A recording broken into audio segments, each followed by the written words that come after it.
everybody. Thank you, Jess. Appreciate that. Okay, so we're going to start off with Pete Lesher doing the prayer, and then we're going to do the Pledge of Allegiance of the flag. If everybody could stand, please.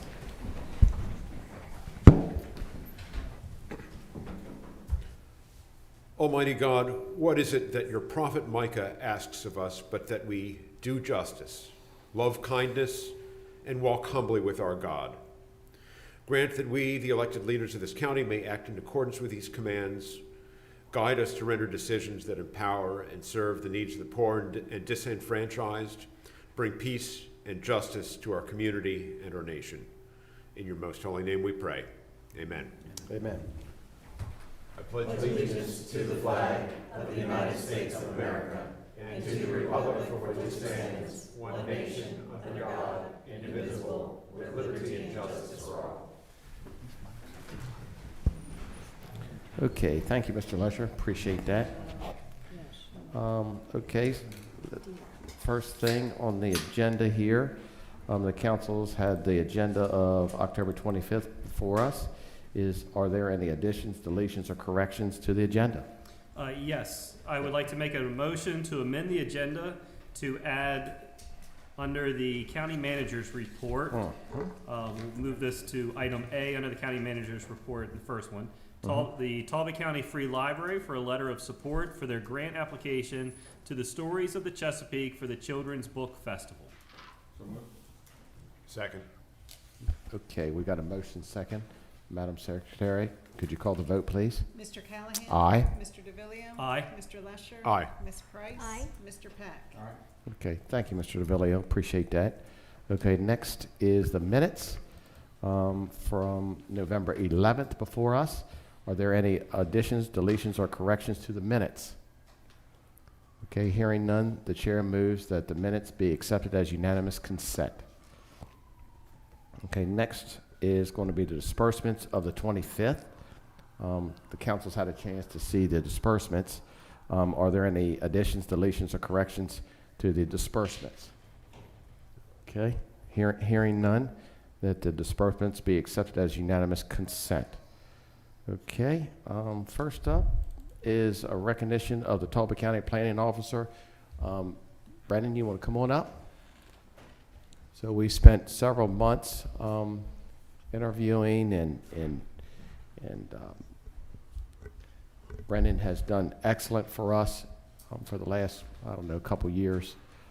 He's come and we're so proud to announce that he's going to be the new planning director. So we're going to give you 30 seconds to that's all you need now. But we're proud of you. You've done a great job for us in the last several months, being, stepping into the leadership role with Miguel left. So we really can't thank you enough for all that. So welcome, and appreciate all the hard work you're doing, and looking forward to actually working with you. Great. Yep. Again, thank you so much, and I appreciate all the support from council in that time as we made that transition. I'm very appreciative and excited to start this new position and to continue to work with my staff as well as the community and the future council to ensure that we still provide an adequate level of service to the public while also continuing to further express some changes that we can do in order to make sure that we're on top of everything and making sure that we're doing everything we can to support the council as well. Yep, that sounds great. Mr. Pack?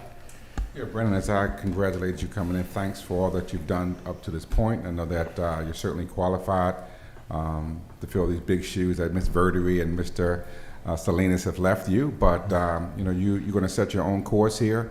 The planning department is a big part of county government, and I know that you'll do well in that position, so thanks for stepping up to the plate here. Thank you. I want to, of course, echo that, and all of the department heads are such important positions and difficult positions, but this one, I think, because it really interfaces with the public so much, gets maybe a lot of extra scrutiny. So we understand that that's a little bit extra challenge on your plate, but with your demeanor, and you have proven that you're able to handle those types of customer service issues, and look forward to helping the citizens with getting their answers to yes. So thank you. Welcome. Thank you. Mr. Lesher? I'm always pleased when we find talent within our ranks that we're able to promote from within.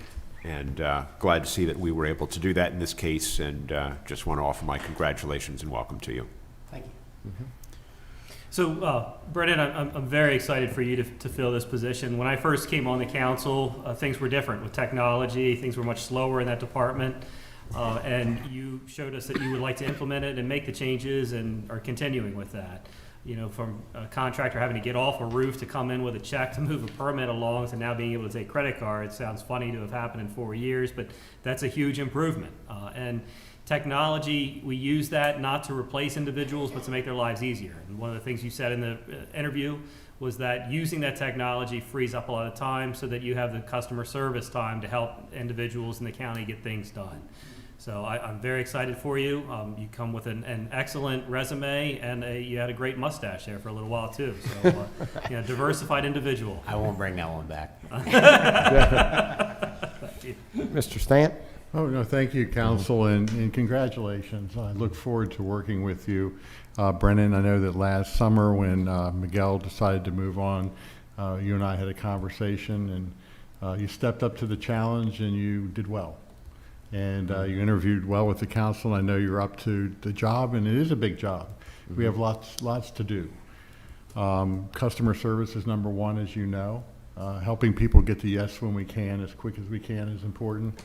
And leveraging technology that we've just implemented is important for efficiency's sake. So I know you're the man for the job, and I look forward to working with you. So congratulations. Thank you very much. Congratulations. Appreciate it. Thank you.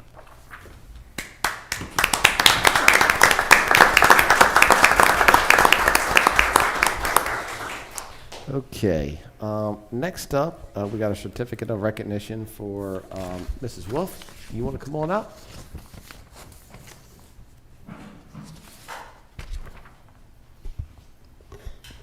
Yep. Right there. Yep. That's all you're seeing. Madam Secretary, could you go ahead and read that into the record, please?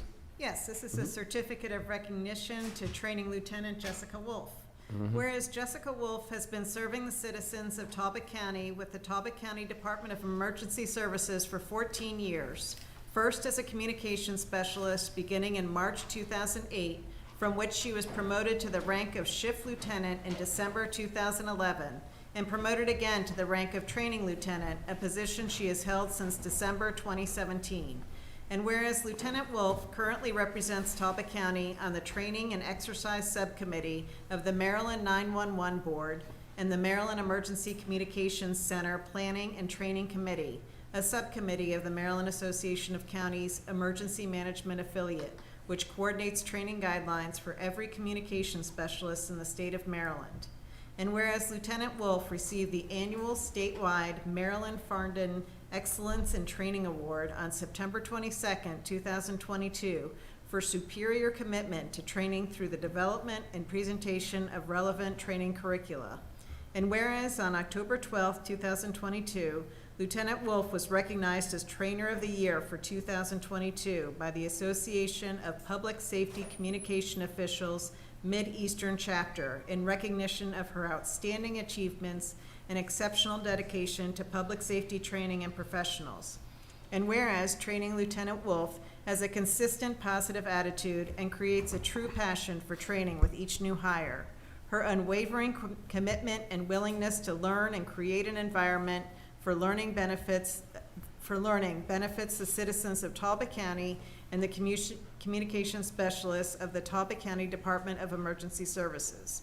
Now therefore, we, the County Council of Talbot County, do hereby award this certificate of recognition to Training Lieutenant Jessica Wolfe for her outstanding service and contributions to the citizens of Talbot County, and thank her for her dedication to the Talbot County Department of Emergency Services. That sounds great. That sounds great. Thank you very Well, much. welcome, Jess. Thank you. You're a big deal right now, you know? So we can't thank you enough with all your achievement. And you've been here 14 years and you were with Holly and Brian, and you fit right in, and you're doing so well with us. And we can't be more proud of you. Thank you so much, I really And- appreciate it. Yeah, and Clay in the back was telling us really how big that was. So tell us how big that is, please. So, yeah, I'm a little biased. I know, come I from know. that That's why I'm world. gonna let you speak first, okay? And I'm very proud of Jessica. Yeah. And, what we have to remember is that, our law enforcement community, our paramedics, our volunteer and career firefighters across the country are all very important. But but it's important that we all understand that if it doesn't get through that 911 center, Yeah, if it doesn't effectively get through that 911 center, none of it shows up. yeah. And, we have such an incredible group of professional specialists here in Talbot County, and especially Jessica. Jessica is just, she's the epitome of a positive individual, a can-do individual. She sees the glass half full. Yeah, she takes the hands of people that come into that room, and she helps them figure out how to do the job. And it's an important job. So, she's recognized not only, locally, but the Maryland Farndon Award is a big deal. Maryland Farndon was the first state director of 911 when it was first originated in the 1980s. And this is a challenge award every year that's given to one person. So 24 jurisdictions in the state of Maryland, some of them very large jurisdictions. This young lady right here is the one that got picked. And that's a big That's deal. awesome. That is. So, Mr. Pack. Yes, Lieutenant, congratulations on this award, and just hearing from Mr. Stamp how prestigious it is for you to be selected over some of the larger counties shows to your dedication and your professionalism to your trade. This is a very stressful, as we know, position, answering 911 calls. Over the nation, 3 out of every 4 fire responders are volunteers. And we know we have probably the best core of volunteer firemen right here in Talbot County working for us each and every day. And that call has to go through you, and it has to be routed to the right place to send them to where they need to be on time to save lives. So again, congratulations for all that you do. I know you're under very capable hands with Mr. Gusky there. So thank you, and Holly, you as well for all that you're doing at the 911 Center. Appreciate it. Ms. Price? What he said. No, I mean, it's, doing this job, everybody does a wonderful job in the 911 centers, and like Mr. Stamp said, if those calls don't get through, but to then be recognized at the statewide level through, and serving on the subcommittee of an organization that I love very dearly, the Maryland Association of Counties, and I know how wonderful it is that they have all these subcommittees that really helps all of the counties work with each other and learn from each other, and to be selected for that is awesome. So congratulations. Thank you very much. Thank you, Ms. Price. Mr. Lesher? I trust, because you are the trainer you are, that the 911 center works well not only when you're there, but when you're sitting in here in this room as well and off duty. So thank you for all that you're doing, not just for you, but for the whole team and therefore for the county. Mr. Yes, DeVillio. we have been a very fortunate county when it came to the finances and being able to support you guys. And I know there have been some challenging years in the past when previous councils didn't have the money. We were very fortunate with some income tax that came through that made our lives much easier. And I'm glad to have been able to support you as much as we could. But to have you stand out and be such an excellent trainer, I want to thank you. You know, your commitment to the community, 14 years is great and very rare in these times to see somebody stay with one employer for 14 years. That's a huge commitment, as well as the legacy that you've left through training individuals. I'm glad that that's being recognized. And I just really want you to know from my heart, thank you for what you've done to save lives, to protect individuals, and to really train the next group coming up to get through these challenging times on the phone. Thank you. Mr. Yeah. Collins, Yes, if yes, I go may, ahead. I Yeah. noticed that Lieutenant Wolfe has some plaques there in front of her. I Yeah. want to know if Ms. Gusky would mind sharing those with council? Sure. Do you want me to bring up? No, I mean, you can read them from where you Oh, are. okay. So the first one is the Association of Public Safety Communication Officials, Mid-Eastern Chapter Trainer of the Year presented to Lieutenant Jessica Wolfe, Talbot County Department of Emergency Services, in recognition of your outstanding achievements and exceptional dedication to public safety training and professional standards. October 2022. If that isn't good enough, you got another one. And then the Maryland Farndon Excellence in Training Award. The Maryland Emergency Number Association and the Maryland 911 Board recognizes Lieutenant Jessica Wolfe for a superior commitment to training through the development and presentation of relevant training curricula that enhances in celebration of your service to 911 in Maryland 2022. Wow, congratulations. That's a big deal there.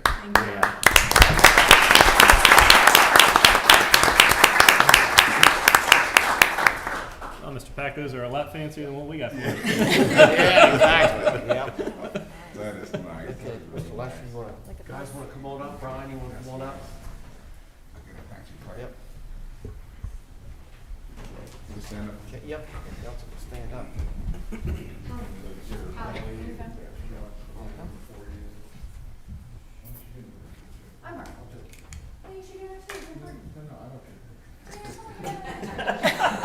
Do it. Just do what she said. Make your life easier. Get in the picture, Clay. Yes. Oh, yeah,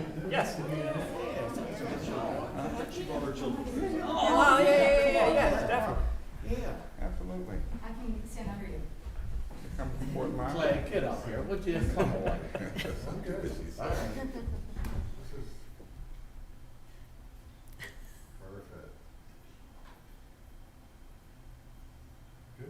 Oh, yeah. You video? No, Thank you.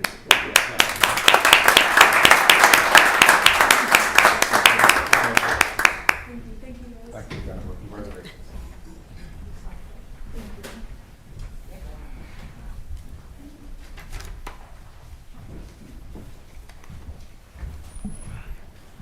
Okay, that was great. That was great. Definitely need more people like her, that's for sure. You know, blessed to have her. Okay, so next is a proclamation of Economic Development Week. Madam Secretary, would you mind reading that into the record, please? Yes, this is a proclamation for Economic Development Week, October 24th through 28th, 2022. Whereas economic stability and growth are key to the prosperity and quality of life of Talbot County and its citizens, and whereas the staff of the Talbot County Department of Economic Development and Tourism, in partnership with members of the Economic Development Commission and the Tourism Board, champion the economic well-being of this business community by helping to create, retain, and expand jobs, facilitate growth, enhance wealth, and provide a stable tax base. And whereas the Economic Development and Tourism staff and Economic Development Commission members work together to form strategic partnerships with employers, institutions of higher education, and state agencies to attract and retain high-quality talent, laying the groundwork for attracting and retaining the workforce of tomorrow. And whereas the Talbot County Department of Economic Development and Tourism staff and its partners work to stimulate the community's entrepreneurial spirit while supporting the development of the next generation of small businesses and business leaders, setting the course for Talbot County's future. And whereas the Talbot County Department of Economic Development and Tourism is recognized as an award-winning driver in igniting economic strength and stability for Talbot County by connecting businesses and nonprofit organizations with resources essential for growth and sustainability. And whereas tourism and business development go hand in hand in Talbot County, with our people making it work to provide quality jobs and economic vitality.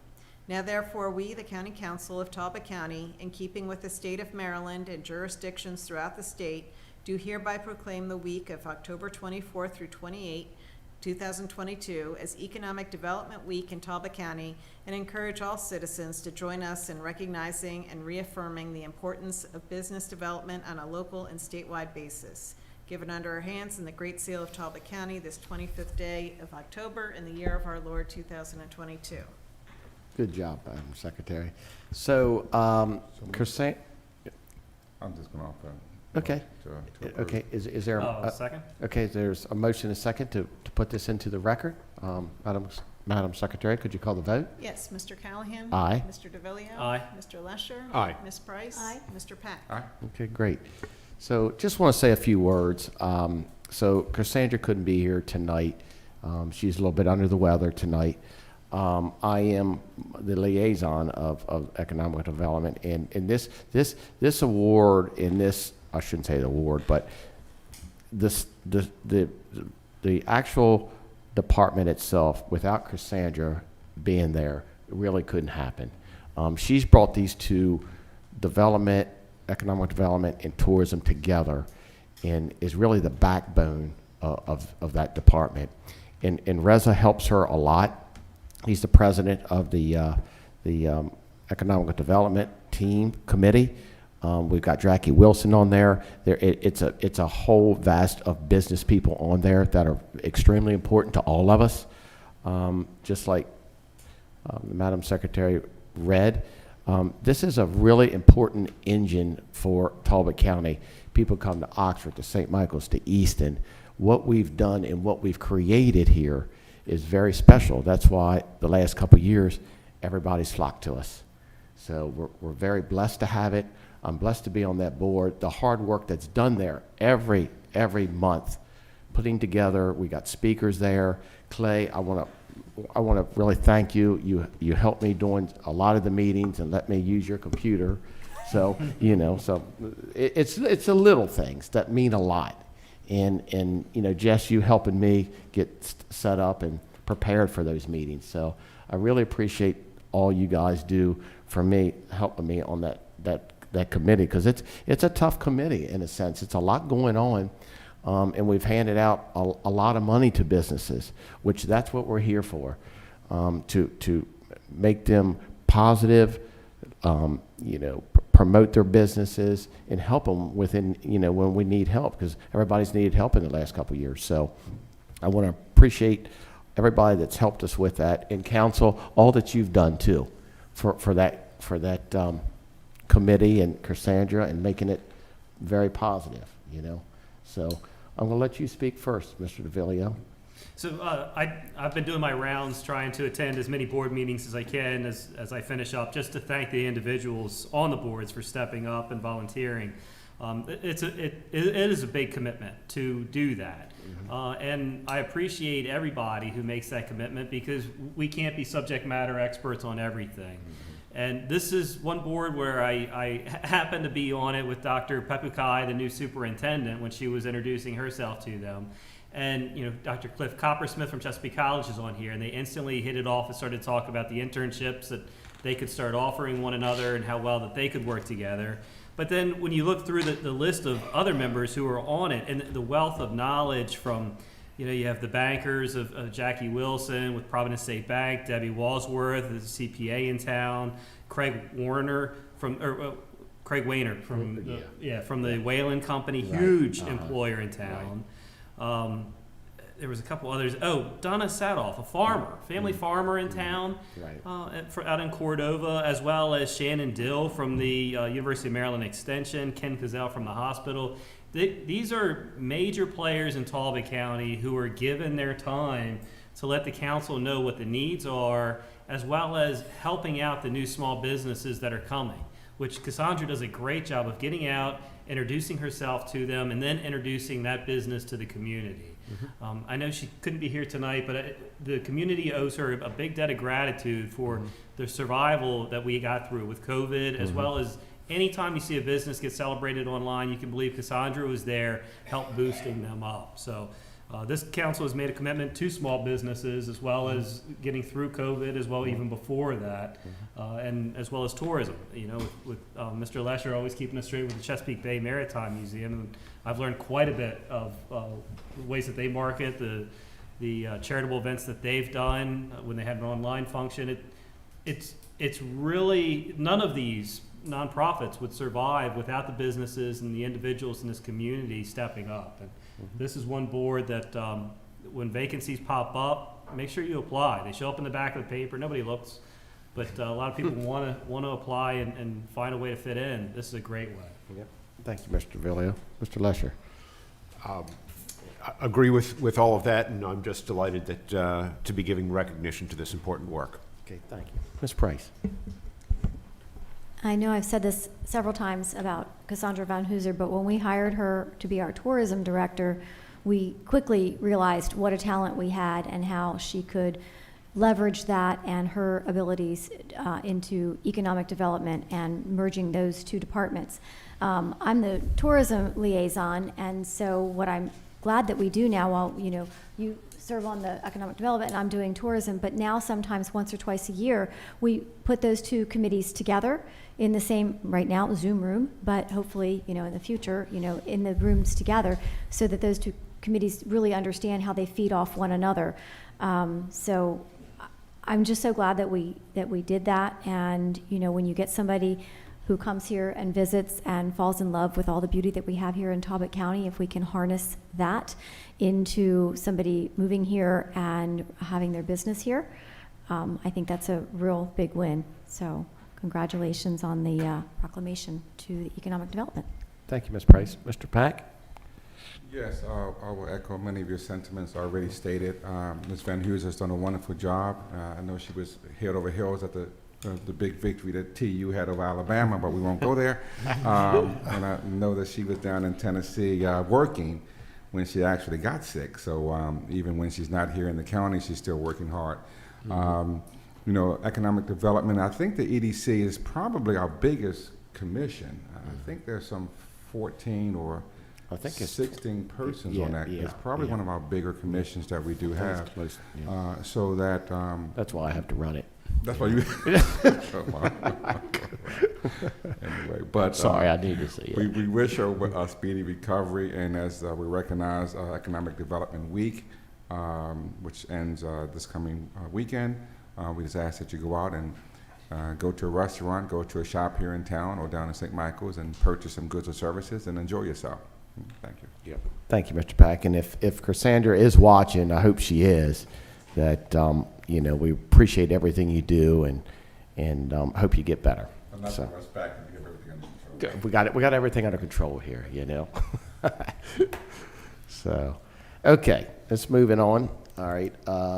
Introduction to administrative resolution. Madam Secretary, could you read that into the record, please?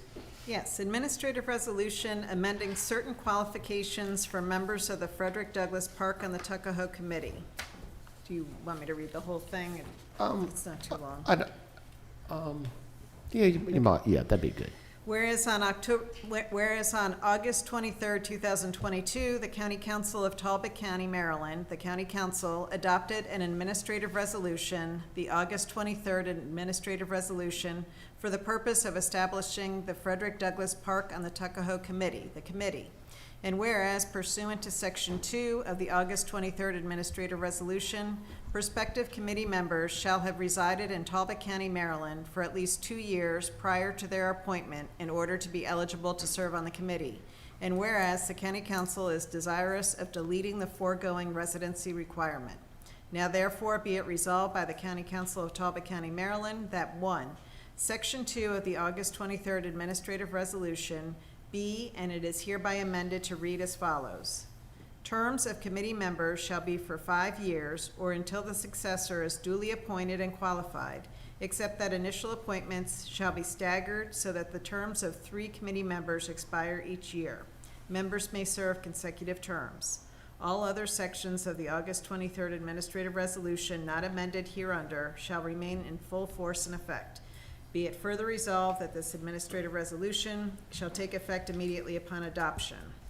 Introduced by the County Council of Talbot County, Maryland, at a regular meeting on October 25th, 2022, at which copies were available for the public inspection. Adopted by the County Council of Talbot County, Maryland, at a regular meeting on October 25th, 2022, at which meeting copies were available to the public for inspection. Given under hands in the Great Seal of Talbot County this 25th day of October in the year of our Lord 2022. Okay, thank you, Madam Secretary. Mr. Thomas, would you, or do we want to turn it over to Mr. Mr. Pack? Thomas, I'll yield opening comments to Mr. Thomas. Okay, You want to explain what we're doing here? Sure, so this is just changing the residency requirement in the original administrative resolution to delete the requirement that members of the committee shall have resided in the county for the previous 2 years prior to their appointment, which will in Yeah. turn allow for some other individuals that want to serve on this committee to be able to do so that should be on this committee. Yeah, I got you. Okay. Yeah, Mr. just, Pack? thank you, Mr. Yeah. Thomas. Just to add some context to that, Mr. Callahan. As you do know, Douglas is our native son. That goes without saying. Many of his descendants have moved away from the Talbot County area. This is a very important board to be on, and we want to make sure we don't exclude them just because of the residency requirement. Mr. Thomas drafted this as he would any other a resolution that council asked of him. So having that residency requirement was just standard text language. Myself, Mr. Pepper, and Ms. Van Hooser noticed that that would have excluded a number of Douglas descendants who are not residents here. Some very pronounced and very profile across the nation and internationally, like Mr. Morris. We felt that we needed to correct that to allow them the opportunity to serve on this board that bears the name of their descendant. Okay. Great. Thank you, Mr. Pack. While I will never understand why somebody would not want to be a Talbot County resident, I do understand that some people's professions take them to other places in the world. And Frederick Douglass passed away in 1895, and obviously it seems like a lifetime ago. You know, almost doesn't seem real, but it is very close. And there's a lot of his family members who are still direct descendants close around, and I certainly would love to honor them and continue the family connection to this park. And so I would love to second this motion. Okay. So are we doing an introduction by show of hands, or are we doing motion in second? We're doing a motion second. Okay. Okay. All right. Anybody got anything else? Okay. Madam Secretary, I got a motion second to go ahead and approve. I'm not saying anything else, but Did you want to make? Did you make a motion? I didn't- sorry, let me. Yeah, I think I don't need a motion. Just need to introduce. That's what I think. Okay. I think it's a show of hands. This is a show of hands. Okay, it's a show of hands. So introduced by council? Yep. And since it is, Mr. Callahan, as Yeah. this is an administrative resolution, it is eligible for vote this evening. I would ask that we move it to vote this evening. Absolutely. And I'll second. Okay, we got a motion second to move it to vote. Madam Secretary, could you call the vote? Mr. Callahan? Aye. Mr. DeVillio? Aye. Mr. Lesher? Aye. Ms. Price? Aye. Mr. Pack? I need to recuse myself on this one, or not on this one? Oh, and this one. To move it to a vote. No, I'm good. Yeah. Aye. Okay. Call the vote. Now she can call the vote. That That was was the to vote. move it to a vote. Yeah, we did make a motion to move it to vote. Right. Okay, we moved to the vote. Okay. Yeah, we did. Administrative resolution can be voted on the same night. so Correct. That was just it. So You that, want to do a final vote? Final Yes. vote? Okay. Mr. Callahan? Aye. Mr. DeVillio? Aye. Mr. Lesher? Aye. Ms. Price? Aye. Mr. Pack? Aye. Okay, great. Motion. Okay. All right, let's, just on time with the public hearing. Madam Secretary, could you go ahead and read the title and the bill 1527 into the record? That'd be great. Bill number 1527, a bill to amend Chapter 11 of the Talbot County Code, alcoholic beverages, regarding hours of sales on Sundays. Okay. All right. So at this time, we're going to open it up to the public hearing, and I'll give you 3 minutes to come up here if you want to speak about it, and give you 5 minutes if you're representing an organization. That's not a problem. So let's start on my side here. Mr. Callahan, do we have somebody who wants to explain this for the public record, the Okay. content of this? Okay. Mr. Thomas, you want to? Yes, so under the county's alcoholic beverages article, each license has set hours of sale under which alcoholic beverages can be sold under that license. The hours are the same every day of the week except Sundays. They're a couple of hours later. So this bill, if passed, would eliminate that requirement so that they're sold between the same hours every day. I got you. Okay. All right. Appreciate you letting us know that. Okay, so like I said, on this side, is there anybody who wants to come up and speak about 1527? Okay, anybody on this side want to come up? 15, yep, come on up. If you don't mind introducing yourself and where Sure. you're from. Hello, my name is Jennifer Smith, and I am the owner of the Galley Restaurant in St. Michael's. Okay. So first, I'd like to just say thank you to all of you for your service on the board. And then I also want to say thank you for bringing this to the attention of everyone tonight. Okay. As you mentioned, right now the hours are all the same every day except for Sunday. And we are not allowed to serve any alcohol before 10 a.m., which on Sundays, which we are a breakfast and lunch restaurant. And a lot of our guests are there for the weekend. They're attending weddings or family events, and it's we've had a lot of people.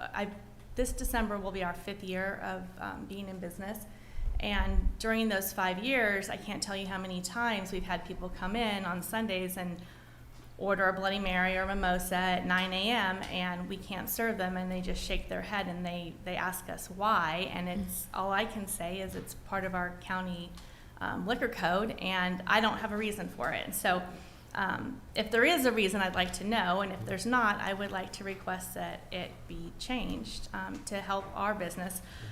Just a little bit of statistics for you. We have about 136 seats, and on Saturdays between 8 a.m. and 10 a.m. we do about $300 to $600 in alcohol sales on average throughout the year. So I just want you to recognize the amount of taxes we could be paying on that alcohol. That equates over 52 weeks. That's anywhere between $15,000 to $31,000 that we would be paying in alcohol tax, which would go back to our state. So I think that it would benefit us, it would benefit the customers, and our community. Okay. Thank you. Appreciate that. Yeah, Thank you, guys. Jennifer. Okay. Anybody else that would like to come up and talk about 1527? Yes, ma'am. Come on up.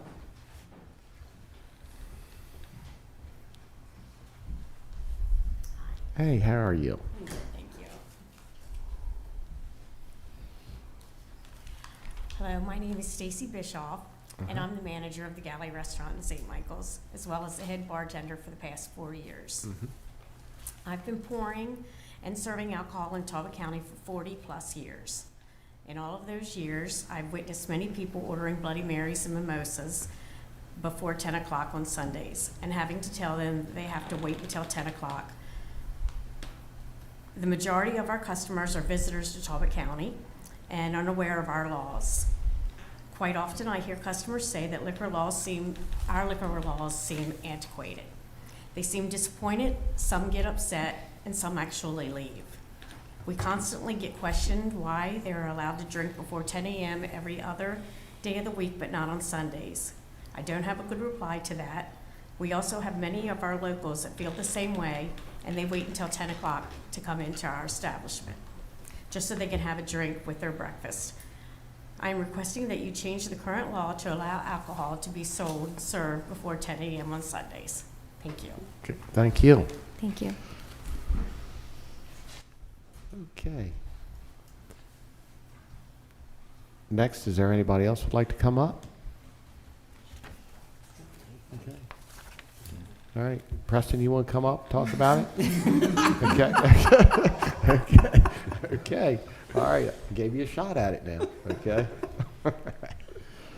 All right. Okay. At this time, is this eligible for vote? Oh, we got to close it. Well, I don't want to close it if it's. And then Do- take, yep, and then So- You would need to move it to third, so close public hearing, then you'd need to move it to third Okay. reader.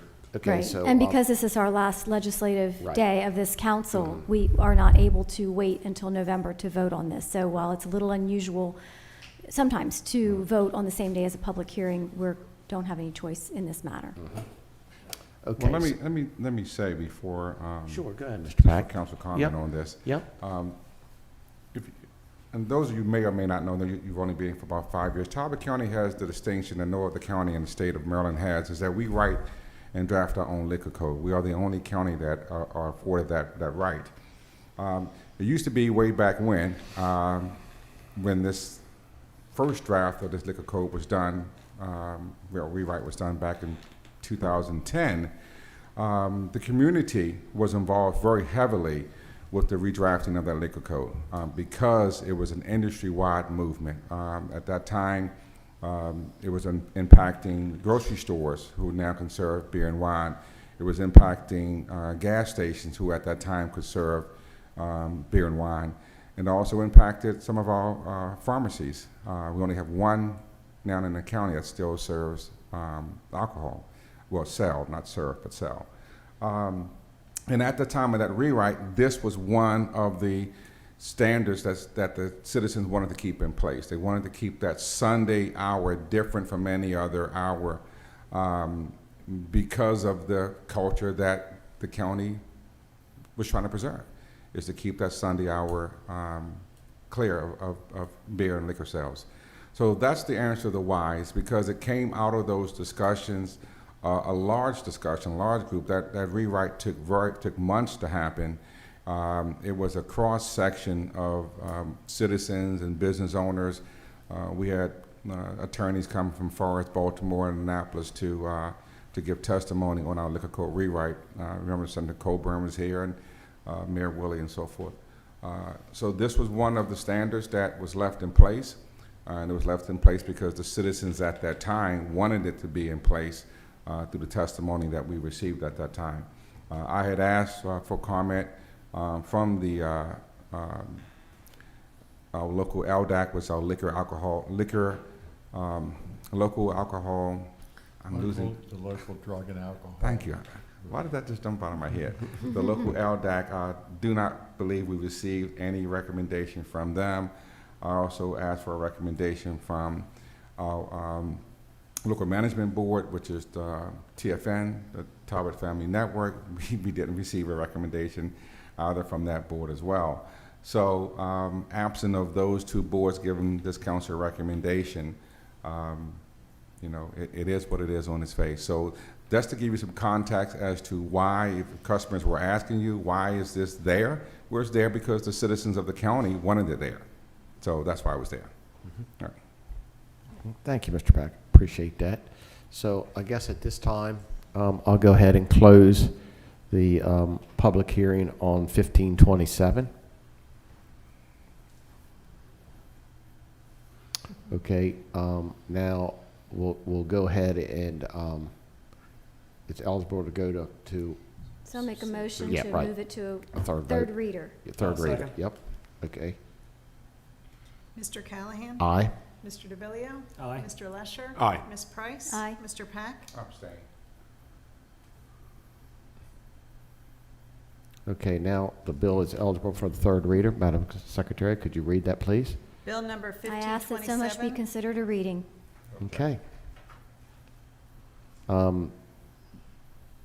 So, Madam Secretary, I have a motion and a second to go. Just call for the vote. I'll call for the vote. Yep. Mr. Callahan? Aye. Mr. DeVillio? Aye. Mr. Lesher? Aye. Ms. Price? Aye. Mr. Pack? Abstain. Okay. All right.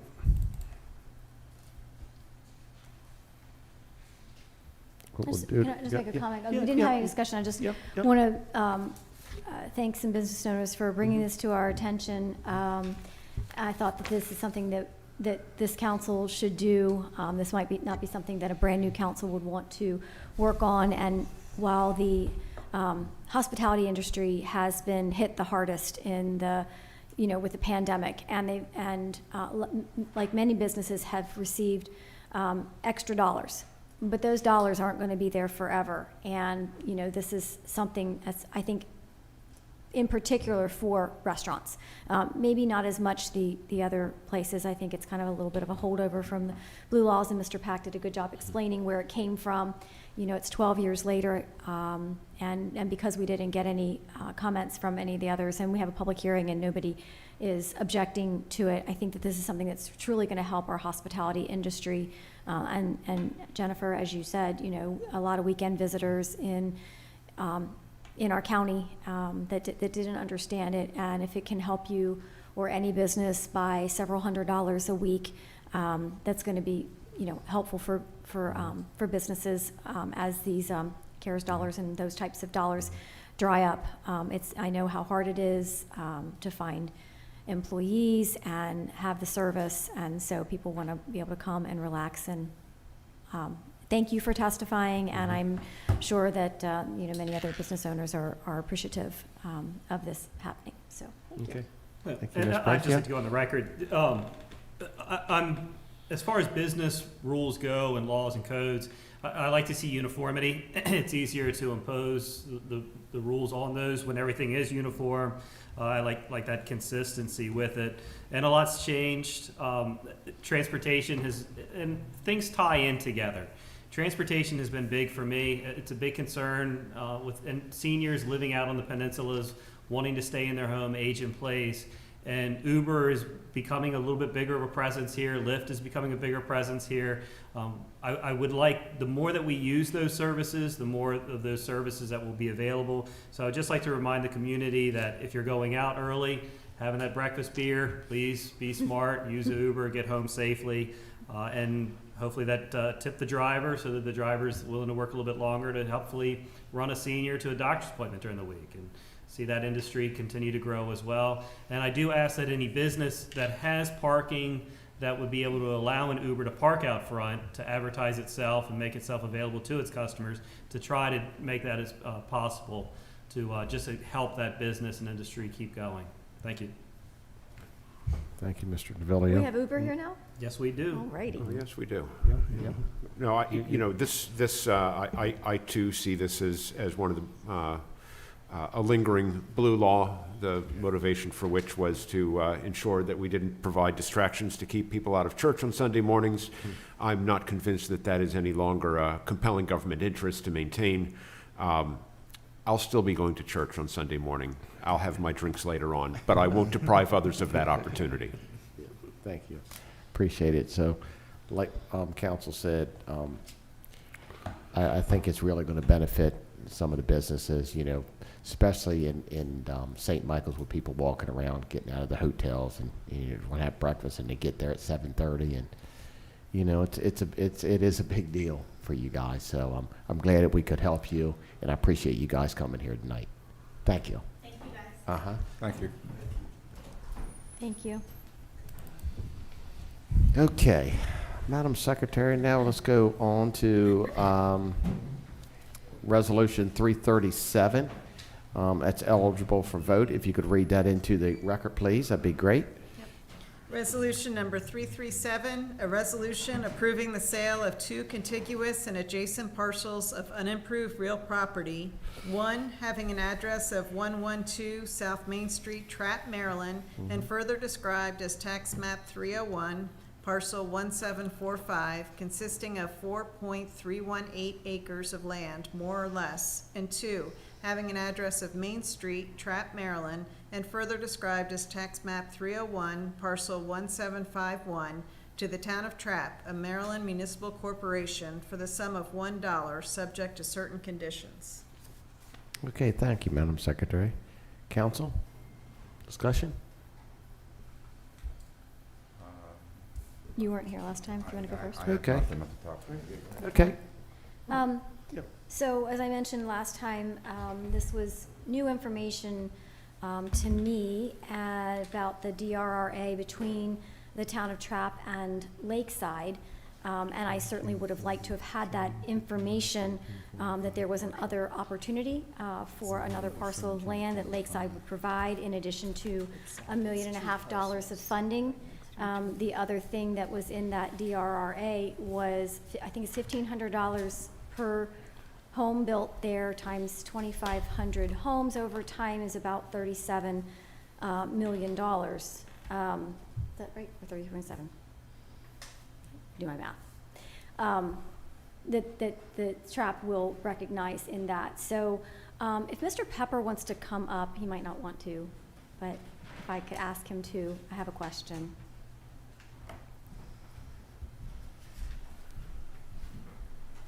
Thank you. Was the park board aware of the additional site and the money, both the per house and also the $1.5 million towards the construction? So the recommendation from the park board was made based on the letter that we had received from the town of Trappe. Okay. And if you remember from the last meeting, that information was not in that letter, so we didn't have that information when we made that recommendation. So they didn't have all of the information to do that.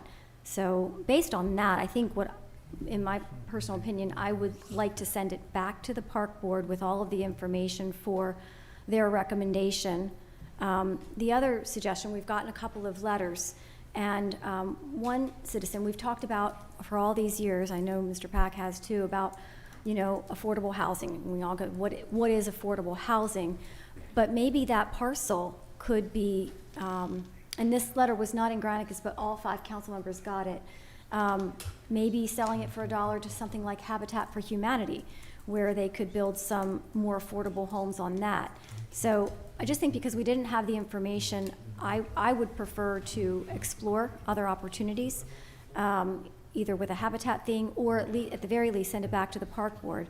And I think that probably means that this council can't make that decision, but it also isn't something that is time sensitive, that another couple of months, or maybe we can do it next month. But that's my ask, is that we defer voting on this to get another recommendation from the park board. Respectfully, as a Parks Board liaison, Thank you, Preston. Thank you. You're good. Yep. Go. what outcome would you expect to see from the Parks Board, who was looking to offload an unused park and an expense of upgrading a playground? I mean, they might, look, I think Mr. Lesher asked, we looked up the appraisal, right? I'm sorry, the assessment. Hang on. There's 2 things here that you're working towards. One, increasing the price that the county gets for the land. And if we're gonna sell it to a municipality, I don't know if this council wants to charge a municipality any additional money that they could be using to upgrade their So, wastewater treatment. I- But 2, I don't see the Parks Board making a decision on the municipality's use of the land. The municipality came to the Parks Board through Walter Chase and said, we would like this land to build our town hall. Now, the Parks Board listened to Mr. Chase discuss that and said, the land is not being utilized by Parks. It is an expense, and there's a very large expense coming. We are willing to give this land to you without taking any money out of your coffers and hitting your citizens, as long as you replace that playground and leave it for public use. There's also no talk of who's going to maintain the playground for the next 5 years, only that they have to build a new one. Correct. But what I would say is, So the Parks when we Board is have, not going to make a ruling you don't know that. on Habitat for selling it to Habitat for Humanity for $1. Habitat had the opportunity, and I spoke with them today. Have you taken the opportunity to speak No, with but I'm Habitat? saying- Let's I do, spoke let's with do, Habitat. wait a minute, hold on, okay? So you asked me a But hey, question. You asked me a question. Well, what we're gonna do, we're gonna be respectful to everybody, to you two, okay? And I don't want this back and forth fighting between both of you. I really don't. So one at a time, say what you're thinking, and let's move on. So it is not time sensitive. You don't know what the park board might do. There are other times when we have excess property. In this case, that is true. The town of Trappe has made an ask, but pretend they didn't. And we have Homer and Baker Park, and now we have excess property that the council needs to decide what to do with it. Yes, the town has made a request. That doesn't mean there aren't other appropriate uses that might occur. So I think that the park board needs to A, look at it with all the information, and B, say, well, what other uses could there be? Again, not time sensitive. If it takes another month or into December when we have a new county council, but I think that it would be appropriate. And they may come back with the same recommendation. And if they do, then that's fine. But, They meet at the end of November. okay, so again, it's not time sensitive. This building is not getting built in the next 60 days. So there might be other uses for the property.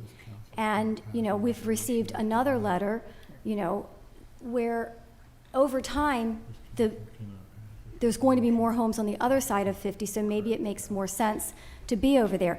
Again, having a discussion with all the information is always best. This was definitely one-sided information, and I think it's fair for the, you know, to at least send it back to the Parks Board, and if they come back with the same recommendation, so be it.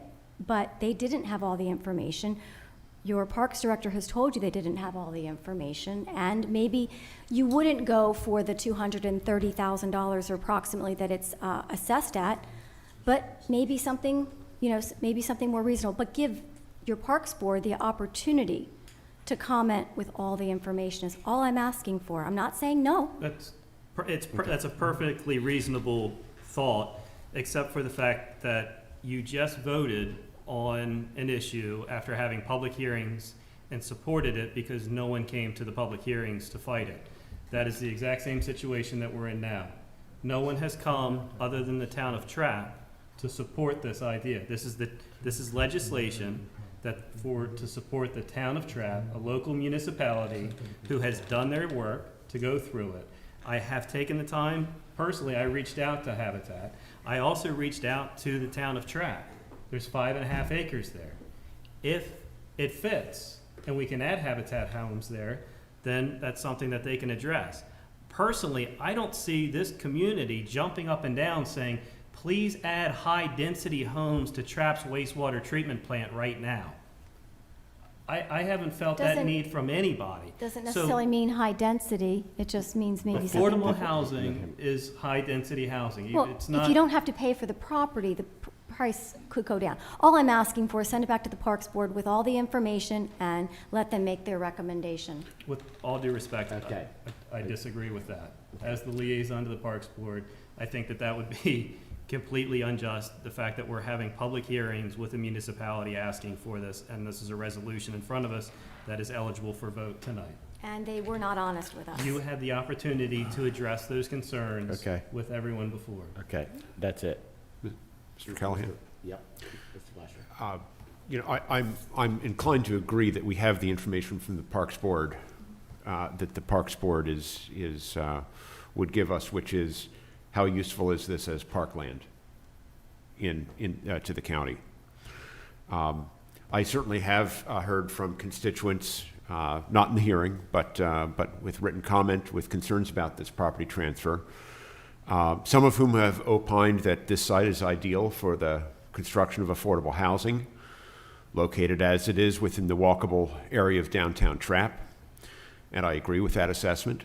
And we do have an urgent need to construct affordable housing in this county, and I believe that that is best accomplished within the existing municipalities. However, our Parks Board has characterized this property as an unutilized county property, underutilized, and it is in fact located within the municipal boundaries of Trappe.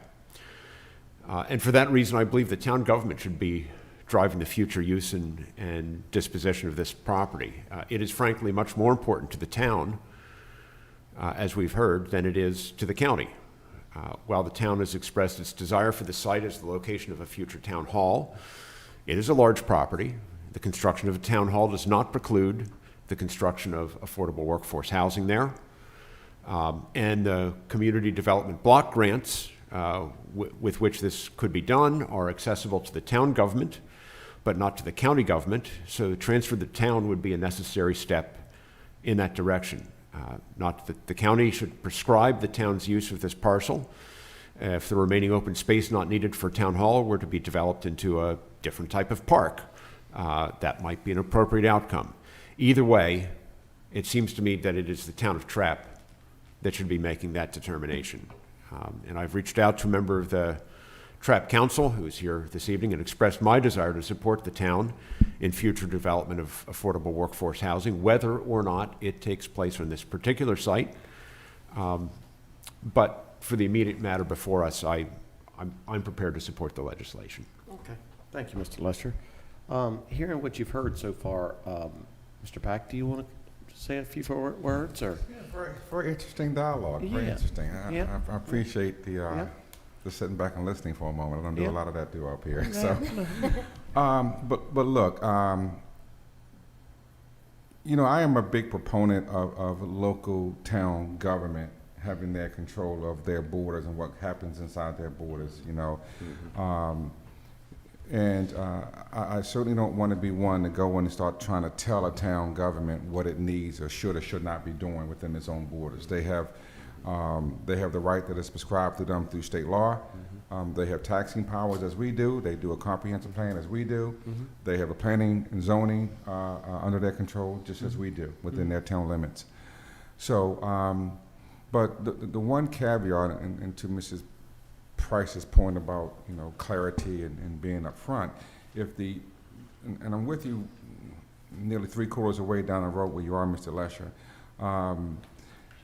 I would probably support this with the caveat that it goes towards their request for a municipal government building.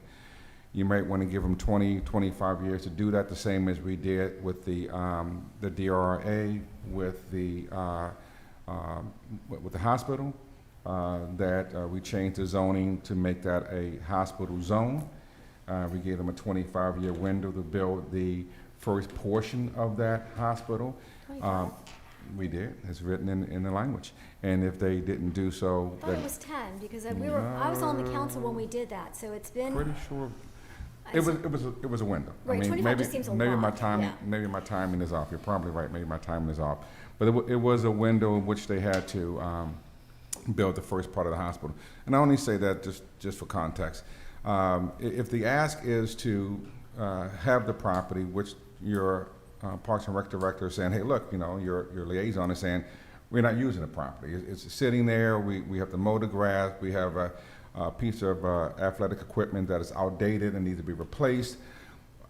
I would say put that language in the transfer document to say that the playground has to be replaced with a more modern playground and maintenance, and also the property has to be used as you requested it to be used.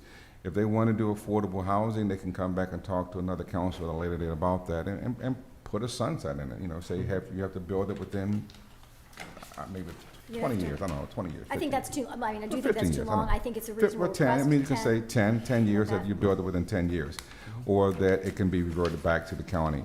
And that same language is written, and Mr. Thomas can correct me, that same language is written in that DRA document with Shore Regional Health, that if they don't build the main portion of the hospital, the county can request it back. That's correct. Yeah. It's substantially similar to that. Yeah, so yeah.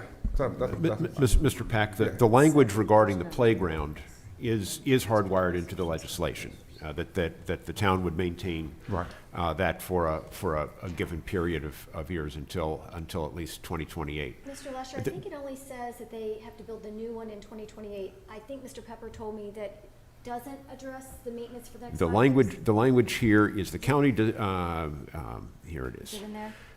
Towns, conditioned upon the town's willingness to assume ownership and responsibility for the public park and playground currently existing on the property and maintaining the same in good working condition for the use and benefit of the general public until at least 2028. There you go. There's your language. So that is the one string that is in the legislation now.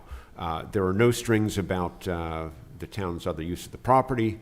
That would, I presume, require an amendment that would presumably delay this legislation. Right. You know, you may not be there. I'm content with the language as it is, and that one string that is in here, which I believe is in there because That playground was paid for with Open space money. open space funds. Those open space funds, if the playground were not maintained, we'd owe the state back some of that money. So brings up a question. If it was bought with open space funds, No, you the can't- playground it was not purchased with open space funds. The playground was Oh, financed it with was- open space the funds. property The itself was property not? was transferred to the county by the Board of Education about 50 years ago. Mm-hmm. The school system seems to have acquired this in the 40s or 50s, Yeah, it's some written down. Yeah. significant In time your- ago. 1900, 1904, and 1921. Even earlier. Yeah, okay, and thank you for pointing that out, Mr. Lasher. You are certainly correct. I'm reading that now. So with that, I believe my support is there. I mean, I would think no reason why the town would go back on their word. I mean, and build something there other than a municipal building for their use. You know, the town is growing with the lakeside development, and I'm sure there's other lots of development within the town that may be developed once the sewer system is updated and improved. Right. So as long as that assurance is there that it will be used for that municipal use, I'll support the legislation. So we can't put an amendment and say that that's what it's gotta be used for within 10 years today? We've done other amendments and voted on them. Introduce an amendment, and I can go back and prepare it and bring it out and vote on it. Do you want the amendment? I'm confident. I'm looking back at my town council member, and Well, he's you telling me. get, again, elections have consequences, Well, so the next town council do, but may look, not. you know, look, hopefully I'm around in 10 years, and if they build something other than a town office, I'll be at the meeting to tell them, hey, look, you know, this is what you said you were gonna do with that property. So, And I I would feel, also add, that language is in the draft deed regarding the condition that it be maintained as a public park until at least 2028. So that will be a Right, but there's yeah, no, the park question is answered, Right. I'm fine with that. I was speaking about the improvements of the lot to be developed as a municipal building, and only a municipal building. If they want to do something else that do you still have to draft language when we transfer it? There would be a deed to transfer the property if Could, this was. could that language be added to the deed, even if we don't do an official amendment?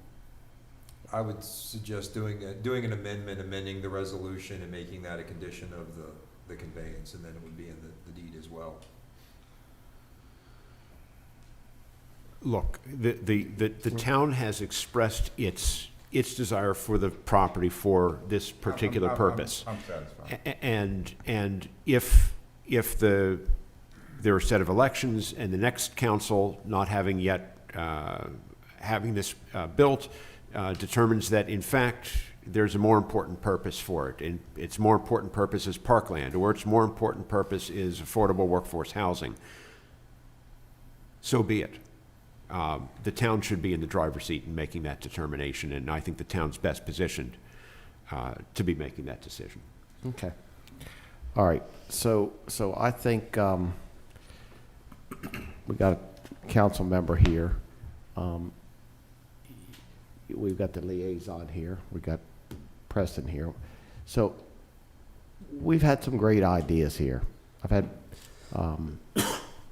some members reach out to me and about the workforce housing and stuff like that. And I'll be honest with you, I think that's a great idea. I really, really do. But just like Mr. Lesher said, Mr. Pack, us telling your town what to do is probably not the right thing. It's giving you the opportunity of listening to us, to hear us out on what we'd like for you to consider is what we would like you to do. And we're leaving that up to you and your citizens, because I did call Mr. Lesher this afternoon, and I told him it would be nice if you guys, with one of the reasons that Lakeside is so important is because your guys are going to be growing in the next 20 years, okay? So you've got 5 acres there that is really going to be a special place for possibly your employees, your police force, teachers, the school teachers. There could possibly be 20 townhouses there that you could, offer that assistance to. And that's really all we're saying. And I think people have come up with some great ideas. So I would love for you guys to consider that. Ms. Price, I hear you. I really do. And you brought up some really good points. I sort of feel like it was not intentional for them to not disclose what we found out. That's my personal feeling. I think that their intentions were not to hide that from us. I don't feel that from the council people, that they were hiding things from us. They were hiding it from the park board. I can't get there. I just can't get there. It was just signed less than 6 months ago. Well, like 3 I months know ago. that. I know that. I just don't think it was intentional. Lakeside has been too controversial for them to do that. Exactly. You would think that with it being so I'm controversial, with they you. would have said something. I'm with you. I'm with you on that 100%. I really am. So for them to sort of make, if that was their mistake, they made a mistake, and they should have brought that to our attention. But I think we need, this council is there to help that community. And we're trying to help them provide services, a town hall, whatever they feel that they need, we are there to help them. So I'm on board with it. And does anybody else have anything else to say? I have one more question. Yes, please. Can we preclude them from selling it for a profit? If they use it for town reasons, all that kind of stuff, but can we, I mean. Well, we can do anything we want, but does it make sense? No. You might have me on board with you there. An amendment saying that they must use it for a municipal purpose, that they cannot sell it for a profit. If some business wants to come there and they want to sell it, that it has to be used for parkland, for their town office building, or some other public purpose, that they would not be allowed to sell it for a profit for more than $1. If for some reason they chose not to build that there, if it made more sense someplace else. That is an interesting concept that I can go with that. when I spoke with Yeah. Walter Chase about this initial idea, it never would have come up. Yeah. I can't imagine Walter Chase being the one in the driver's seat saying, let's sneak this one by the county and put a McDonald's in here. No, but No, I totally understand. 5 or 10 years from now, you've got different people on there. Maybe their needs are different. Maybe Lakeside has gone quickly, and maybe they do decide to put that over there. I think Walter Chase, I think he's earned his perpetual seat forever.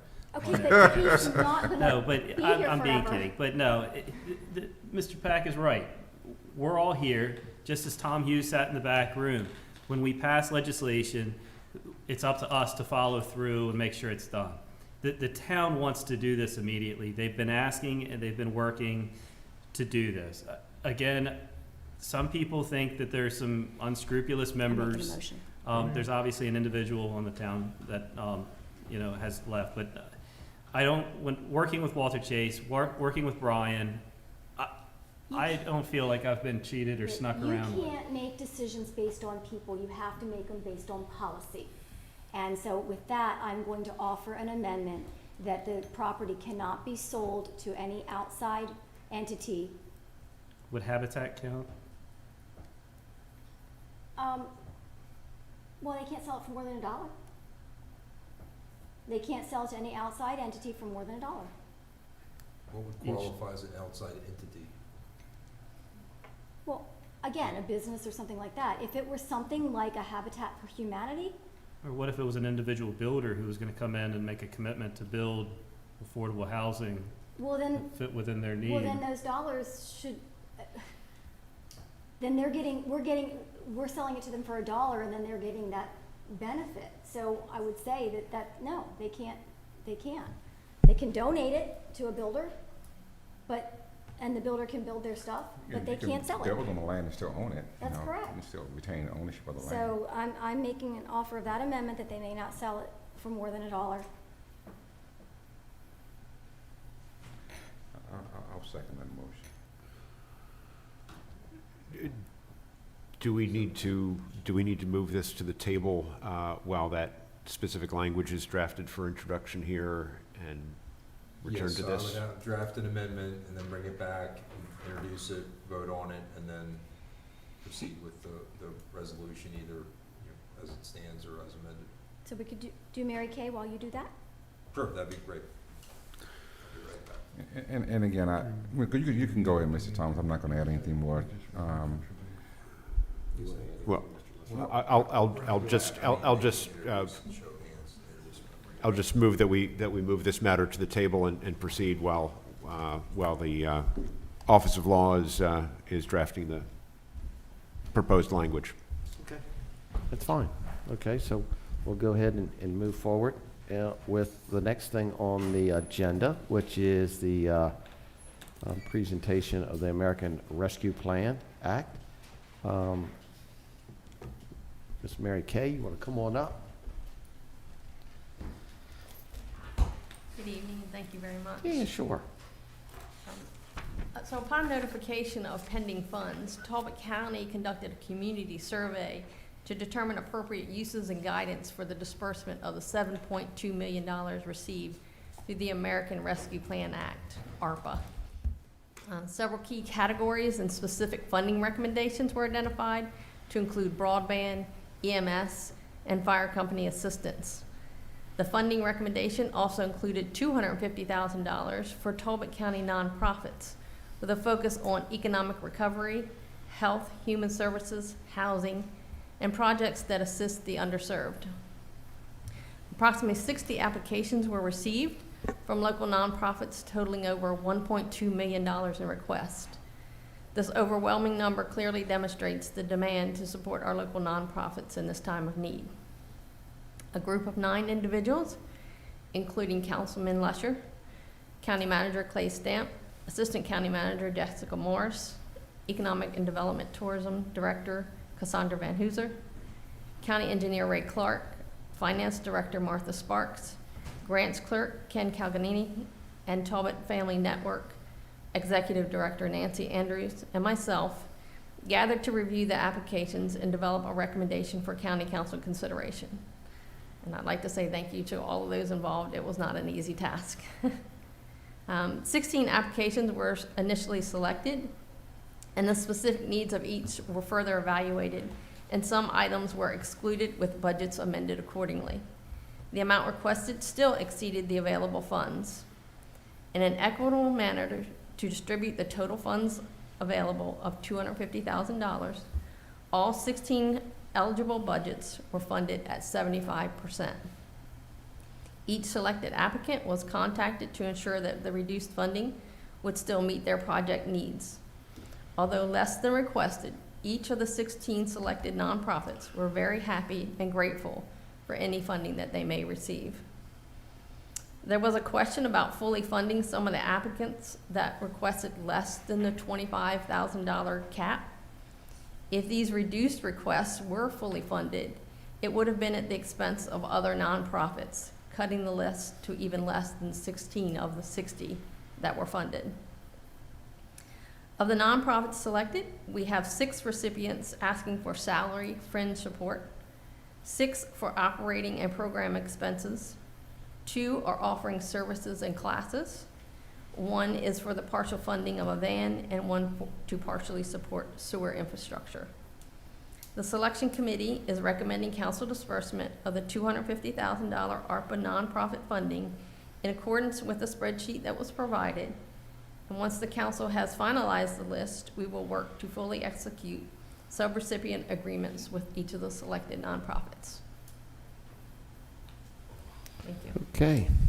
So the ones that weren't selected at all, did they not meet the qualifications of the program? Not necessarily didn't meet it, but we had to prioritize. Okay.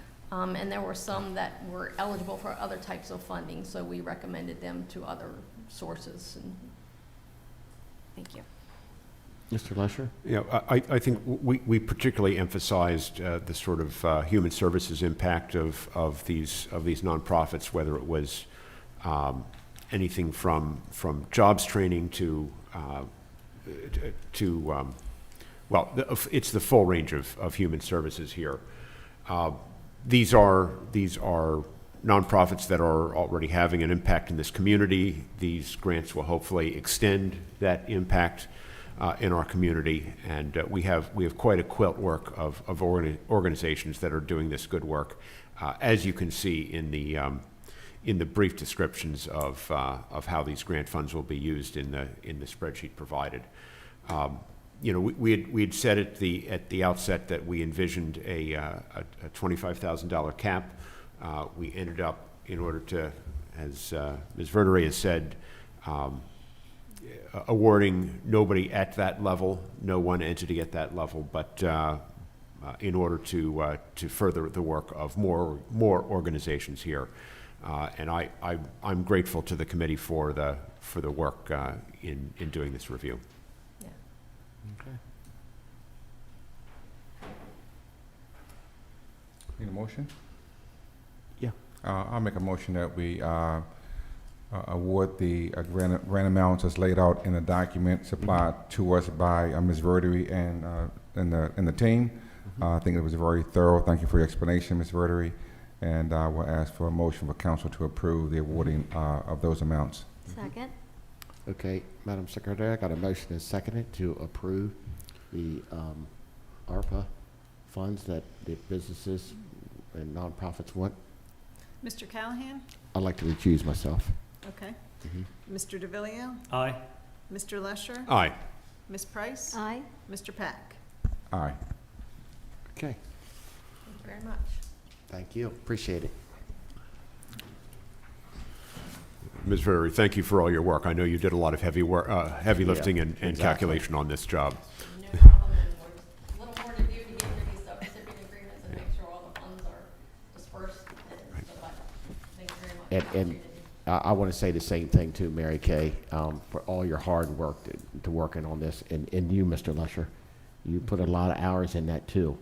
So I wish I could have voted on it, but you know, there's so many things out here that, you know, if I put my hands on it, I just want to make sure that, you know, it doesn't come through me. That's for sure. So that's one of the reasons I had to recuse myself. But anyway, I really appreciate all you're doing, and Mary Kay and staff putting all that stuff together. So, okay, okay, Thank you. great. All right, next on the list is, I think you're you're up, aren't you? Yes, thank you, You're sir. up. Okay. All right, Council President, members of the council, under County Manager Report, we have 2 items under boards and committees and 3 other items that I need to go over with you this evening.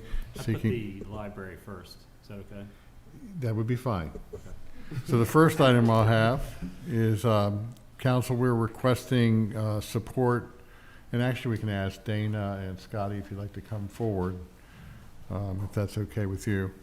Request from the library for an application to the Stories of the Chesapeake for a $5,000 grant for the Chesapeake Children's Book Festival to be held on June 14th, 2023. No county funds would be required. And of course, Dana's here and she can provide more detail on the request. So Dana? good evening. Thank you very much for your attention and your wonderful support of the Chesapeake Children's Book Festival over the last 7 years. This will be the 8th year of the festival, and we're looking forward to it returning to a format where we have our 25 to 30 authors coming. I don't know when the last time you attended. I know you've all attended over the years, and it's just been really wonderful to see the kids get excited about reading. It does act as our kickoff for the summer reading program, the theme of which next summer is All Together Now, which I think is really exciting because I feel like we've been all together throughout the years and making sure that kids are entering the summer with an excitement to read and to continue to engage in learning, but in a fun way. It's not to say that they don't have fun in school, but we want to make the summer engaging for kids and make sure that they're active and in learning and learning about what they're passionate about. And that's all that we do at the library, is to try to help people discover their interests, discover new interests, keep them engaged and active for all ages. And really, this festival is centered around younger kids, but you would really be surprised at the number of adults that we get from all over the place, all over Maryland, from other states, coming in to just meet these authors. It's really exciting. You know, we have had college professors who teach children's literature come to the festival. I mean, just all kinds come. And I'm just excited to see this return back to the format that has been so successful in years past. The one other thing I would say is that we have a really wonderful staff and a large set of volunteers who we would not be able to put this festival together without that, as well as many people who have supported financially this festival. And that's what we're looking to do, is we really do look for outside funding to really make sure that the festival is as engaging and magical as it can be. And so I'm going to let Scotty, who really does an instrumental role in making sure the festival is put together very well with her leadership. So do you want to say anything?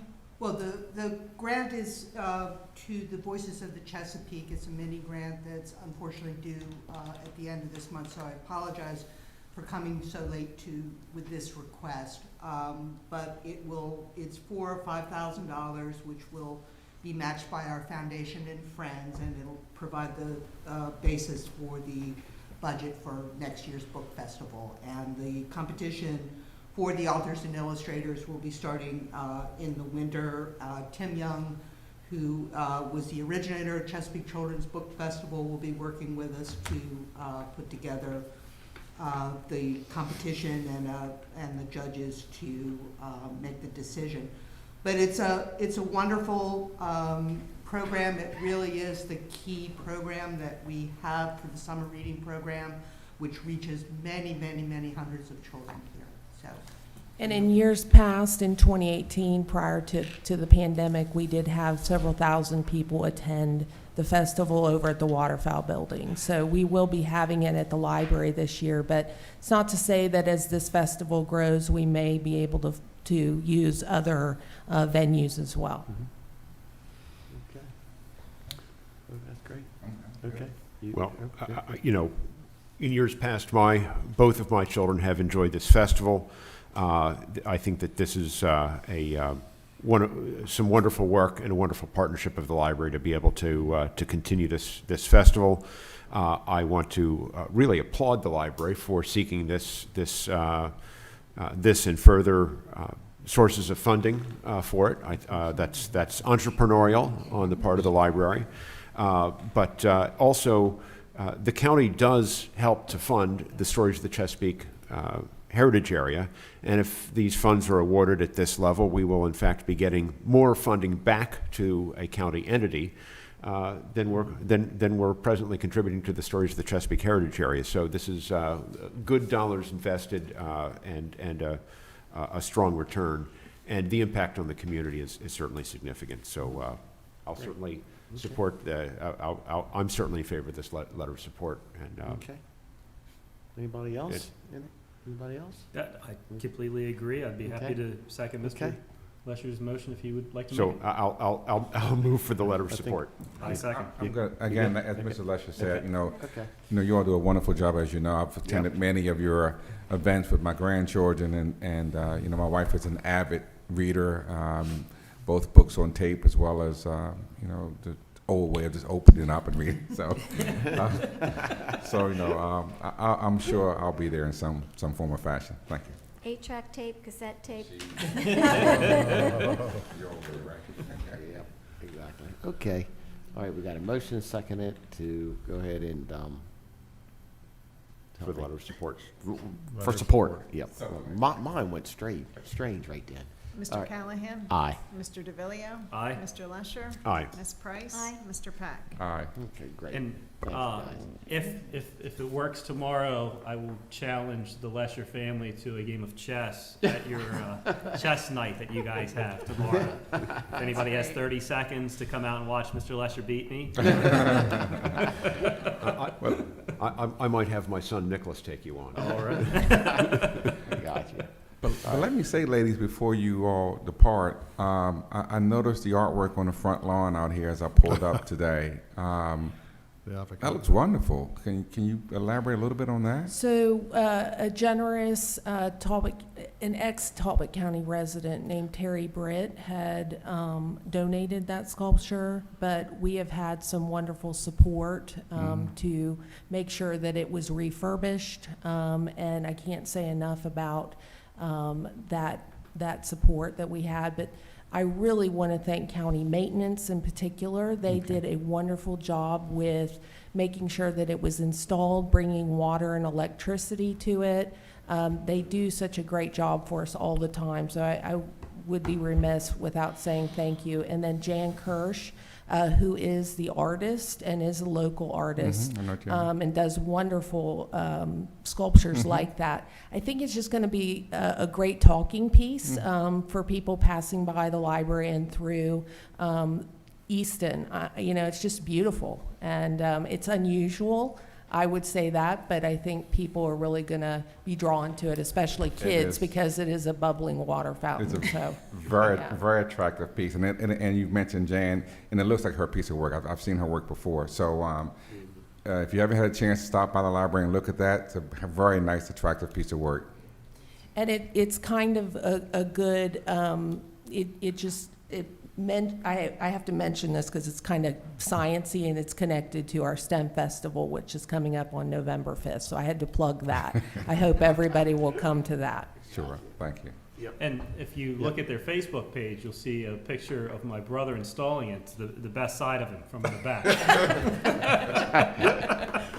You know what's funny, Frank, is we had to take those pictures from a distance to get agreement for maintenance to be in those pictures. Yes. So, yeah. He does not have my outgoing personality. Well, you think it's hard to install that stuff? When I owned the store, we shipped many of her pieces, and it was a challenge to pack those up. Oh, I'm sure it and was. not have them damaged. So, Yeah, I bet.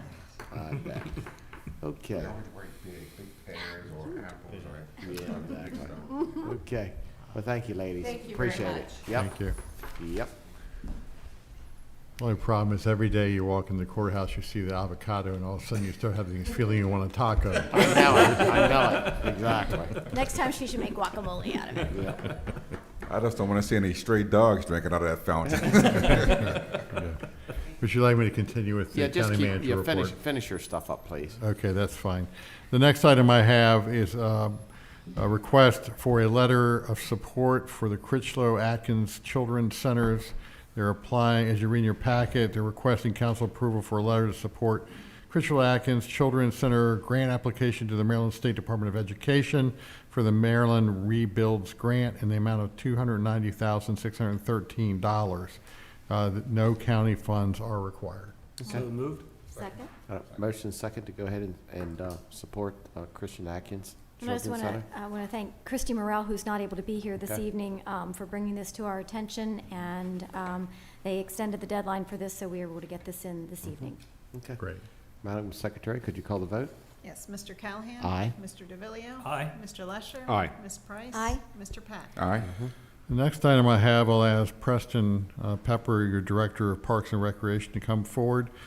The Department of Parks and Recreation is recommending the award of bid number 2215, Talbot County Community Center Gymnasium Addition, 10028 Ocean Gateway, Easton, Talbot County, Maryland. As you read in your agenda packet, requesting county approval, council approval to award bid number 2215 to the lowest responsive and responsible bidder, Willow Construction, in the amount of $4,740,000. A total of 5 bids were received. And Mr.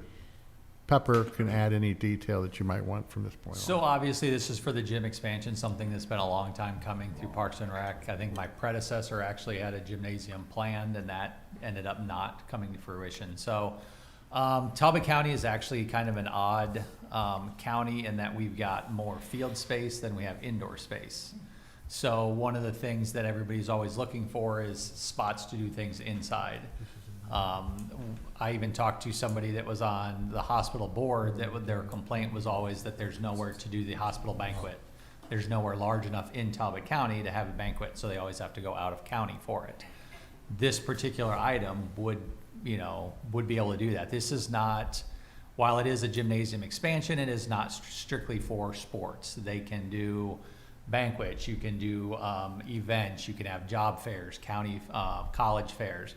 A lot of these things, a hardwood floor gymnasium is not what it was back in my day of 8-track tapes. Thank you, Ms. Price. Back in those days, what the wood floors were, no black soled shoes, no heels. No, it's not like that anymore. You can actually take a pallet jack across a hardwood gym floor now because there's a certain amount of wax on top of it. So as long as it's maintained correctly, there's many different things you can do with this facility. And, that's one of the things that we always hear is that there's always a desire for more things for the youth to do in Talbot County. The problem that we have now is that where we do have an arena, during the times where you would do those youth activities, we have it as ice. So the schools are full, the other gyms within the county are full. They're already doing their other things. So for us to expand as a department, we need another venue, and this would serve as that venue. I want, council to also understand is that, $4.7 million is for the construction. There were costs for the design and the feasibility study and anything else. All those costs are able to be encumbered through program open space, even though we don't have the full amount already saved up in our program open space fund, so to speak. Future disbursements from program open space can actually be used to pay back this investment. So, and that'll go on in perpetuity as long as you don't let about an 8-year span lapse between wanting to have some reimbursement. That will go on until your project is basically paid for. So, whereas if this turned into be a $5-6 million project by the time it was done, no, you're not going to get the $5.4 million back within a year, but you will see a constant inflow of state money coming back to you to pay off this project in the 90% range. That's great. Okay. All right, council. Is there a motion? I will happily. Matter of fact, I was looking under here for my hard hat and shovel. But I will happily make the motion that we approve this award bid 2215. I'll happily second that. Okay, we got a motion second to approve. And let me say before you call the vote, Mr. Okay. Callahan, that personally, I'm happy and excited for you. And then I know this is something, as you said before, your predecessor, Mr. Toll, had taken on. We had a little thing of a housing bubble back when, and we weren't able to move forward with the expansion at that time.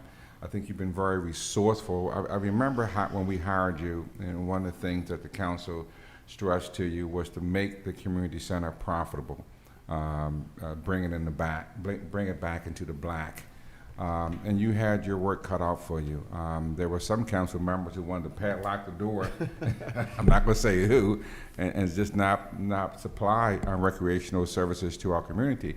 But thank God, the majority saw the need for recreational opportunities for our citizens, for the enrichment of our community. And you and your board and your members have done a great job as making the community center a place that people want to go to.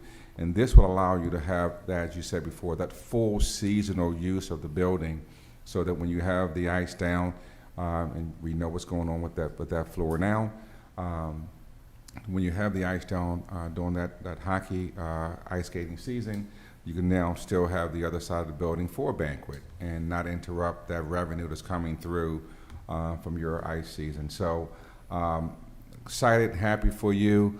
I'll be there. Give me a call. I'll come out and support the ribbon cutting or whatever you need me to do. But great job, well done, well thought out plan as far as using POS money to backfill those dollars at the 90% level. Thank you. And we already have certain groups and certain venues that have already inquired as when they can book. For instance, there's an AAU basketball teams that are looking for a place. There's a club volleyball that is looking for a place. We actually had a gentleman that has wanted to run a bridal show but there's nowhere large enough to do it. So this will actually be something, a venue where he will be able to run his bridal show through that. And we got sewer too. In my tenure, sewer and a new building expansion. Wow, yeah. Well, I want to share a I'm little going out story. on top. Share a little story. In 2010, when I first ran for council, I sat here every council meeting for 6 months, and the $6 million gym, was on the agenda, and it was the first time I'd ever testified in front of the county council, and I remember writing a letter about it during the campaign season, that because of where the county was financially, because there wasn't going to be POS funds, there wasn't going to be all of these opportunities. It was going to be a $6 million loan to the council, and it had already. The interesting piece about it, though, and Mr. Pack will remember, was that it was already approved. The legislation was already approved. And how did you get out of it? And the way the council ended up getting out of it was that it not going out to bid. And so they never put it out. Yep, and then it sat there and collected dust for all of those years. Sometimes things are approved, and circumstances change. It's interesting that was $6 million, and I understand you've done some designs and stuff like that, but this is $4.7 million, so it's less than what was going to happen 12 years ago, and being done with grants and open space money. So while we waited a long time for it, it was the wise thing to do with taxpayer money back in the day. And I remember, like I said, they went around with that. It was that and Carol's Market. Those were the two big issues going on. The library too. We did the library at that time too. Yep. So there's a lot of big issues sitting there watching that. So, like I said, I kind of wish that. I hope those county council candidates are watching online. I know one of them's always out here in the audience, and I think that's really, really helpful for them to see what we do. I know I learned a lot from watching for 6 months. So I wanted to share that story, though, about not the $6 million man. It was a $6 million community center. One last thing. Rick Collinger, God rest his soul, he did one cartoon of that council. I don't think he's done any since. I know, but in the last 8 years, he only passed away a couple of years ago. But I mean, I'm saying he did this probably in 2010 or 2011, this cartoon. And, he had Dirk never had a head. Dirk Bartlett, if you're out there listening, he never had a head, so the construction hat was over his head, and he was saying, cut to here. And I don't know, Andy Hollis had something funny thing. They, of course, put me with really big hair at a teeny tiny little hat, saying, I think I need a larger hat. And Mr. Pack's comment on the little cartoon was, let's build a gym. So, that was really good. Anyway, so it was, it was a good time. It was great. He never had a head. I had the hair, and you're like, let's build a gym. I just want to say that it's been a real pleasure working with you over the last 4 years. We have added some parks to your list of properties to maintain, landings. A lot of those are very expensive. They're expensive to maintain without any revenue. One thing that I hear over and over again is how much you can do with this gymnasium, the revenue that you'll bring in. I really hope that the next council sees this and is willing to give you a little bit of leniency to work on adding a second sheet of ice and see the additional revenue that you have there. Just to give a quick story to let the community know how important what we have here is and how lucky we are to have it. There's, the golf course that we have is incredibly beautiful compared to what Queen Anne's County has. Caroline County doesn't have one. The public use, the public landings. I was in Northern Virginia over the weekend, and a hockey ref came up to me and he said, "Hey, you're from Easton, right?" And I said, "Yeah." He goes, "What's the deal with your ice? When am I going to be on there?" And I said, "Hoping to be January." He goes, "Good." He says, "It's been far too long since I've seen Amy, and I got to get out of the fire." And that was in Northern Virginia. So I thought, yeah, we're going to win this game. But there's a lot of great resources that you provide that outside areas come to enjoy and appreciate. And unfortunately, there's a local few who always give you grief about a trash can being knocked over, and you go pick it up yourself.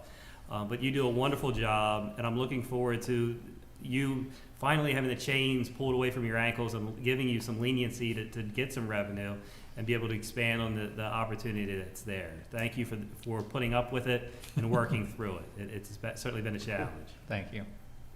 That's great. Okay, we got a motion on the floor. Mr. Callahan? Aye. Mr. DeVillio? Aye. Mr. Lesher? Aye. Ms. Price? Aye. Mr. Pack? Congratulations. Aye. Preston. Thank you. Hey, one thing, Preston, can you give us an update on the ice? Oh, jeez. So the ice, basically all the concrete has been removed. Okay. 748 tons of concrete has been Okay. removed. Okay. All the sand has been removed. So basically right now they're doing some cutting for the new ice plant that's going in, and then we'll start basically putting it all back together. Gotcha. So hopefully we're a little bit, cross your fingers, don't hold me to it. Yeah. We're a little bit ahead of schedule. So Good. Where'd they take all that Right. concrete? Hopefully we repurpose them. That's, I believe they did. Yep. So, Yep. yep. Okay, well, I appreciate the good job out there. Thank you. thank you. Okay. Mr. Stamp, I threw you off on the boards and committee appointments. Yes, sir. We're good. Sorry about that. No, you're good. That was on me. You're good. So, council, I have two requests under boards and committees. The first one is for the Commission on Aging. We're recommending the appointment of Christina Wingate Spence to serve on the Commission on Aging. So moved. Second? Madam Secretary, we got a motion and second. Call the vote. Mr. Callahan? Aye. Mr. DeVillio? Aye. Mr. Lesher? Aye. Ms. Price? Aye. Mr. Pack? Aye. And the next recommendation is a follow-up from the administrative resolution that was passed earlier in this evening's meeting. This is referring to the Frederick Douglass Park on the Tuckahoe Committee. There are 7 openings on that committee, recommending the following individuals for your appointment. Kenneth Morris, Professor Dale Green, Marcy Ross, Corey Pack, Richard Marks, Mark Turner, and Harriet Lowry. And then Cassandra and Preston would serve as staff to the committee. So moved. Second? Okay, Madam Secretary, we got a motion and second for new board committees. Mr. Callahan? Aye. Mr. DeVillio? Aye. Mr. Lesher? Aye. Ms. Price? Aye. Mr. Pack? Same. And that completes your county manager report for the evening. Okay, thank you. Mr. Stamp, good job. Appreciate it. Okay, Mr. Thomas. So at the council's request, I've drafted an amendment number 1 to resolution 337. So this amendment would add the language to section 3. So it would add a condition that the town would not sell the property for more than $1. Okay. As requested. So that whole section would read as follows. Subject to the foregoing findings, the county council hereby authorizes the county manager and the council president to sell and convey the property to the town for the sum of $1, to execute and deliver a deed to the town in a form and manner approved by the county office of law, containing the express conditions set forth in 2C above, and also containing, this is the new language, and also containing the express condition that the town shall not sell the property for more than $1, and to do and perform such other additional and further acts and things as may be necessary to properly and fully convey the property to the town in accordance with the terms of this resolution. Okay. I'll second the amendment offered by Mrs. Price. So you Yeah, so are we raising hands to So introduce you, them? you've proposed this, and Correct. now we would need a show of hands as to who is sponsoring it. And let me just add, now that we have that out of the way, and just very brief, and I do understand what Mrs. Price is saying. These seats change over the years. Yeah. I do not want the town of Trapppe to go away feeling that we think that anything other than what they propose is going to happen out there. But I think that as a safeguard, you put language into a contract. I mean, you do contracts every day, you do contracts, and you put language in the contracts just as safeguards.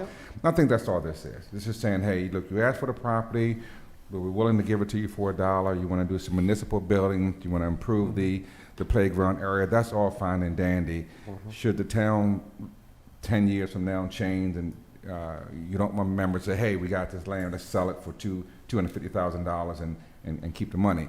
So that's all this language does, is just put those safeguards in place. It does not mean we're not supporting them in what they're asking for, but you always want to, I think, in contracts, make sure that those safeguards are there.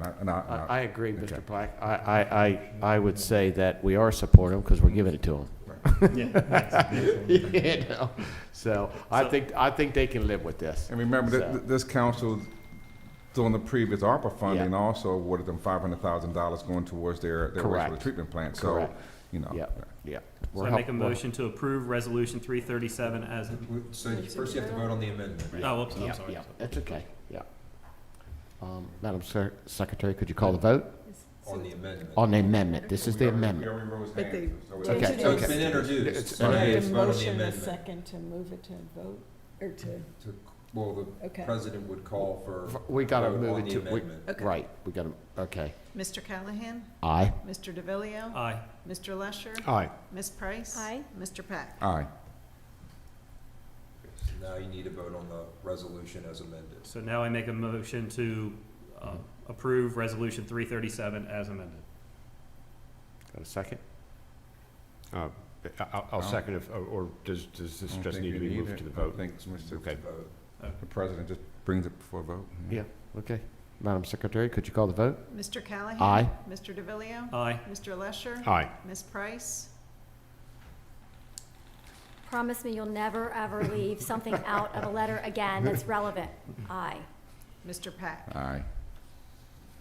Thank you, Council. And if it just would humble me for 1 second, there's been a lot of times where I've been discussing the support of TRAPPE. We spoke of that as a council tonight, supporting a municipality.